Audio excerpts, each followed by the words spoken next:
You're listening to Skeptoid. I'm Brian Dunning from Skeptoid.com.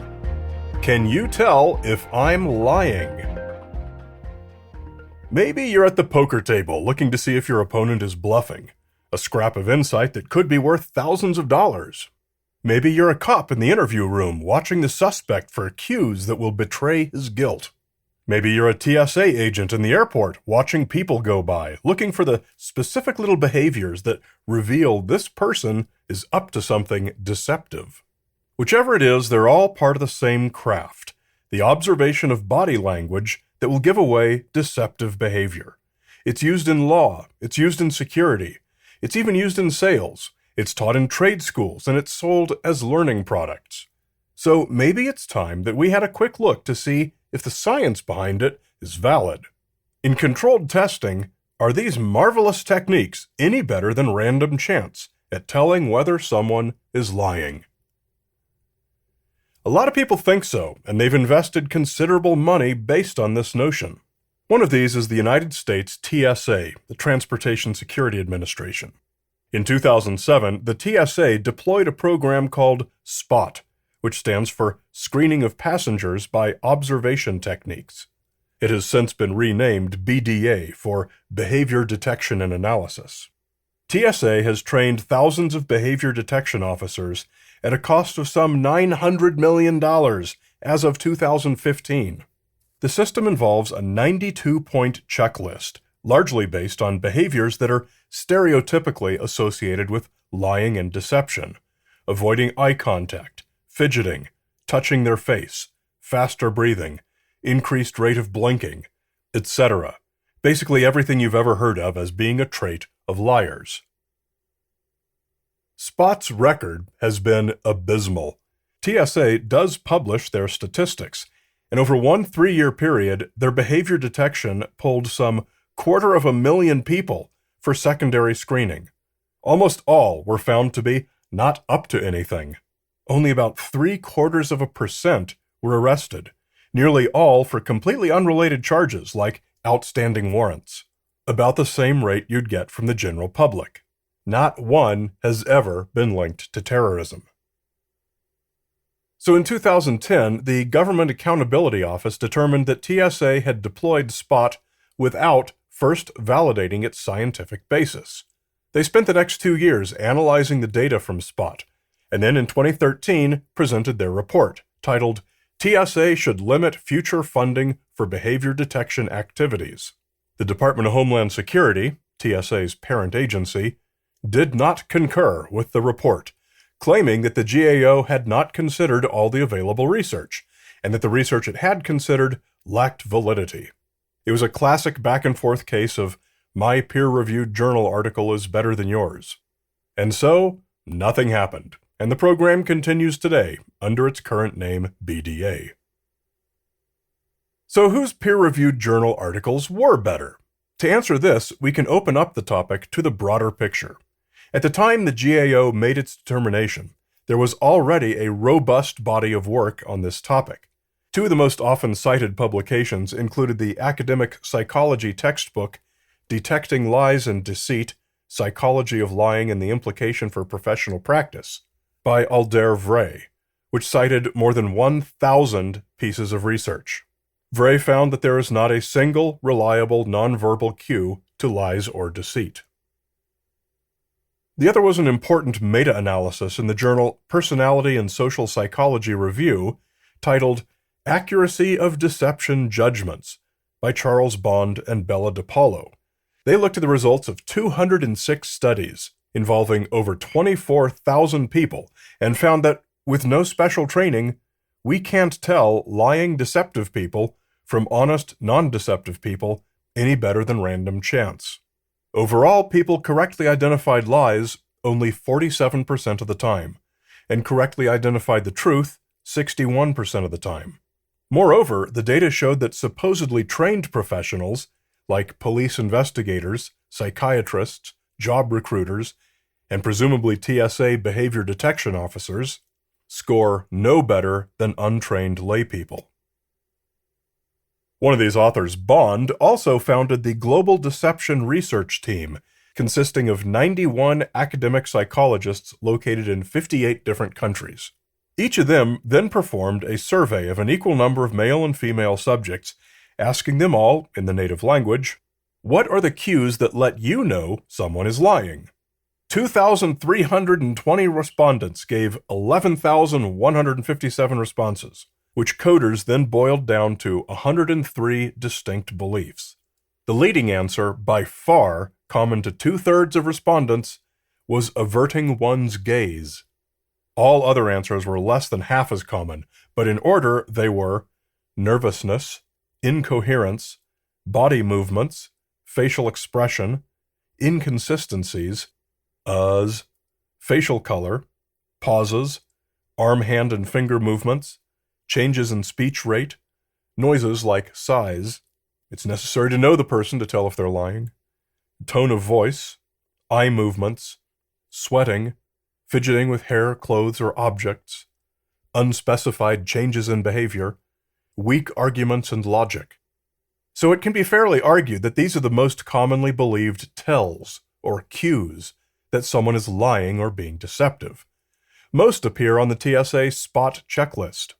And according to those more than 200 studies putting each of these to the test, not a single one is correct more often than random chance.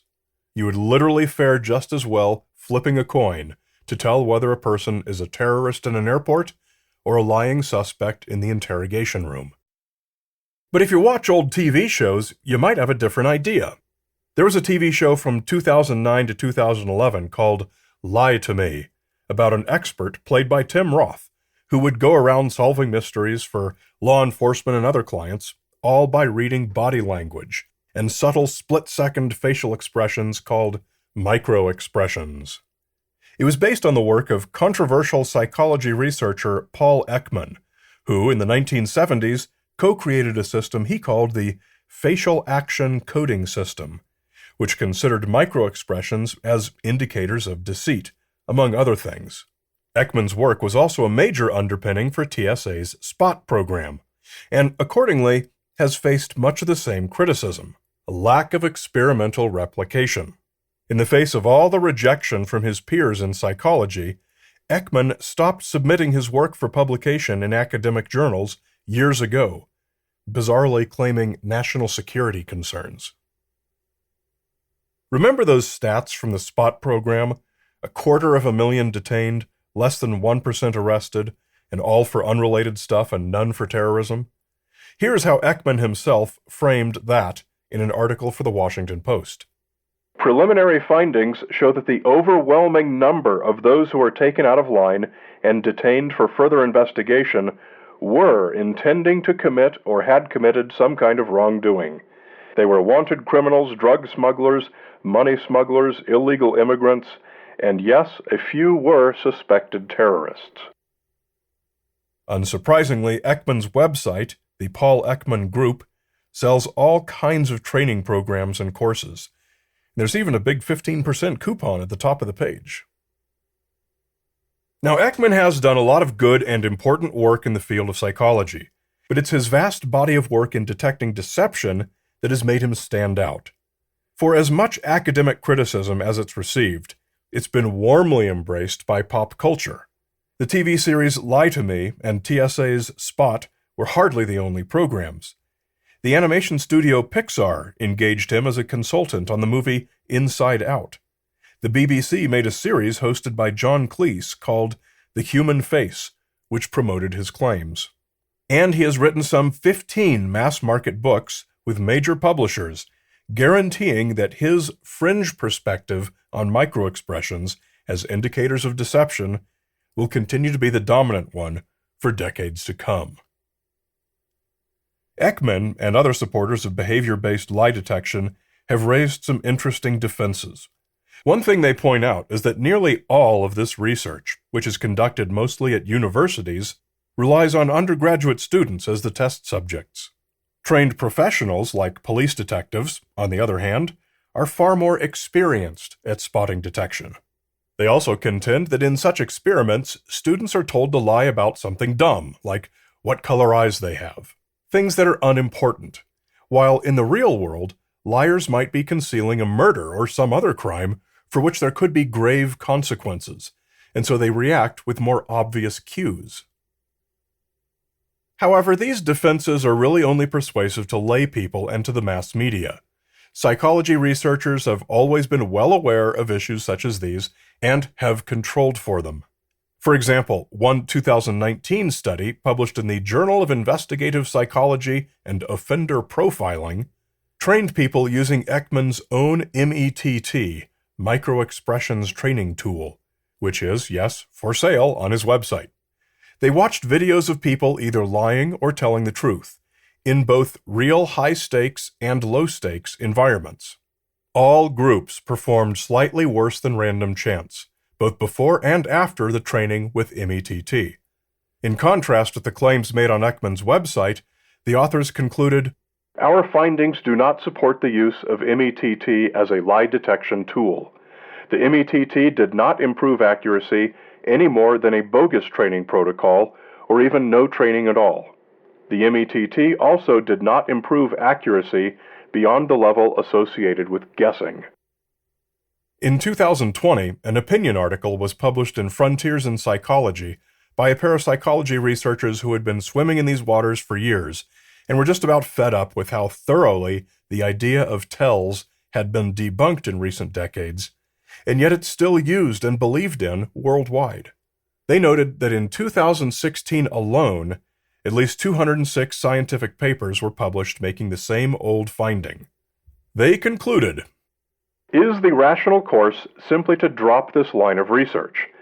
We have now sufficient evidence that there are no specific, nonverbal behavioral signals that accompany lying or deceitful behavior. We can safely recommend that courts disregard such behavioral signals when appraising the credibility of victims, witnesses, and suspected offenders. For psychology and law researchers, it may be time to move on." And so, that is perhaps where we will leave the topic too. It is time to move on. The detection of deception via behavioral cues, be they body language or microexpressions, may have a place somewhere. But if it does, researchers have not convincingly found it yet.